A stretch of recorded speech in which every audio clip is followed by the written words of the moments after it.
Lead a one-man revolution from your armchair, talking cliches to listeners that aren't there. You call it warfare, but your wars aren't fair. If they were, there'd be suicide bombers in arms fairs. YouTube, salute! This is my fight prediction for Errol Spence Jr. versus Shawn Porter for the World Welterweight Championship unification. The IBF and the WBC titles are on the line. Also, the co-feature is Anthony Dirrell versus David Benavidez for the WBC Super Welterweight title. That's the co-main event. This is going to be a great fight. Saturday, September 28th, live on Fox Sports pay-per-view. Staples Centers, Los Angeles, California is in the building. That's my city. So the fight's going to be down the street. I'm going to watch it live. I'm going to order the fight. I might do a live stream. It depends. It depends if I have time to do a live stream. But let's break this fight down for everybody. So the first person we're breaking down will be Shawn Porter. He holds the WBC welterweight title. This is his second defense. His last defense was against Eugenio Ugas in March, and he won the vacant WBC title last September 2018 versus Danny Garcia. So Shawn Porter has 29 wins, 2 losses. Kell Brook and Keith Thurman defeated Shawn Porter. 17 KOs, 1 draw, 53% of his KOs, that's his percentage. He's 5'7", but Shawn Porter is really 5'6". He's 3 inches shorter than Errol Spence. I saw them standing next to each other in the video. Really short. 69-inch reach, orthodox stance, Akron, Ohio, born and raised. Well, he actually resides out of Las Vegas now, but his birthplace is Akron, Ohio. Same place LeBron James is from.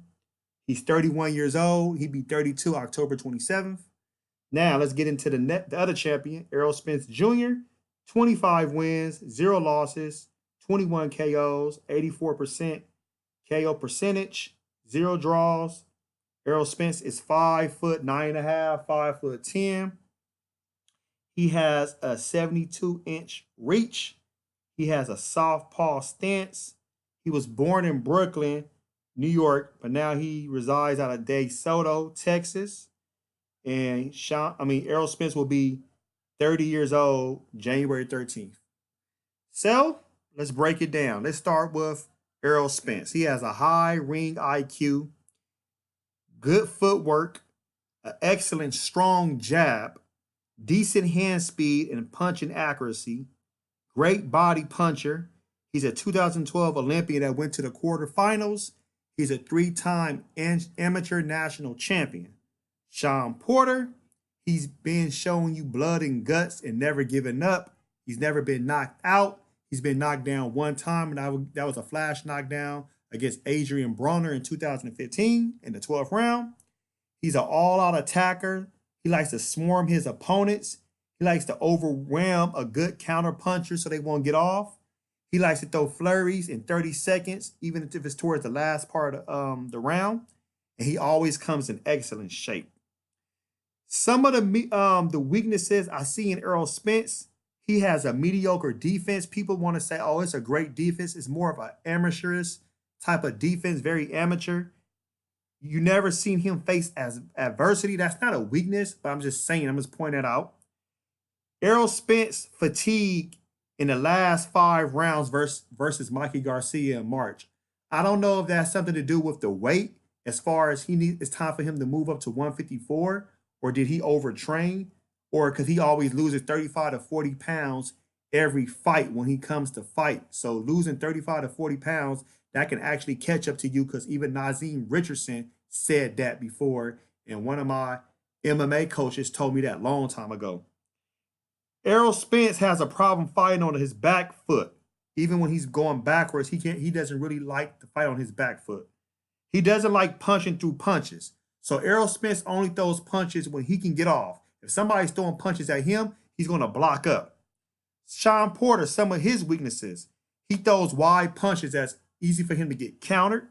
He's not a great boxer. He's a decent boxer, but not a great boxer. He has a one-dimensional style and is very predictable. Shawn Porter has a hard time fighting against fighters that's taller than him.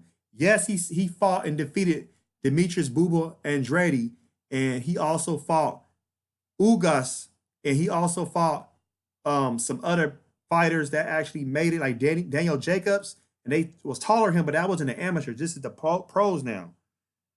So the things I see that Errol Spence that will give Shawn Porter problems through the fight.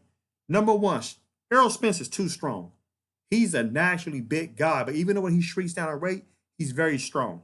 Shawn Porter is strong, but he's not stronger than Errol Spence. Errol Spence has great distance management that would mitigate everything Porter is going to bring. Shawn Porter, he needs to keep Spence on the ropes. That's his only chance of surviving and not trying to keep the fight in the middle of the ring, because Spence fighting in the middle of the ring will actually work to his advantage. Shawn Porter doesn't need to press and overwhelm Spence too much, because that will actually play into Spence's hands. Spence will actually apply more pressure and will want to walk Porter down, because Spence loves challenges. Trust me, Spence is always up for a challenge. And that's one thing I know about Spence. Everybody keeps saying Shawn Porter is going to come to fight. He's going to bring the fight. He's going to do this and do that. I like Shawn Porter.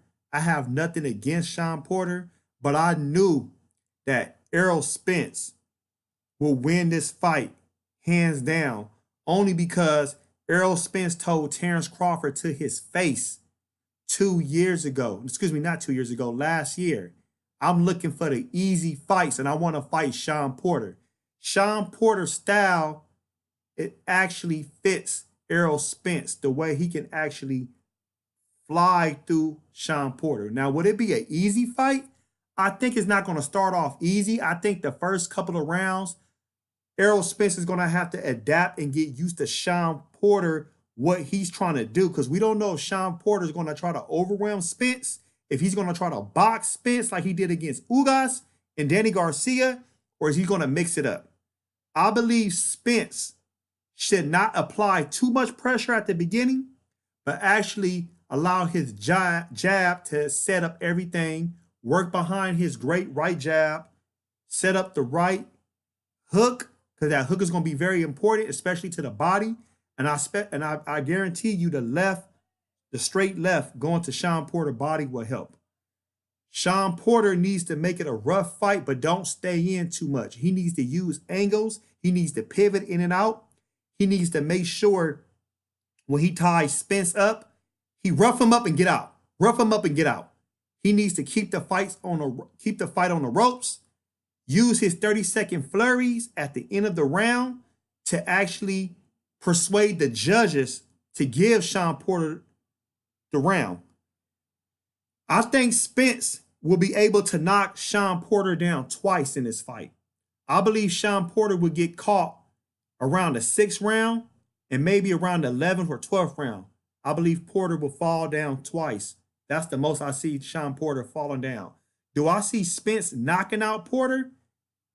I can see a TKO stoppage in the late rounds, maybe from Kenny Porter, Shawn Porter's father, or I can see the referee stopping the fight if Porter is just overwhelmed.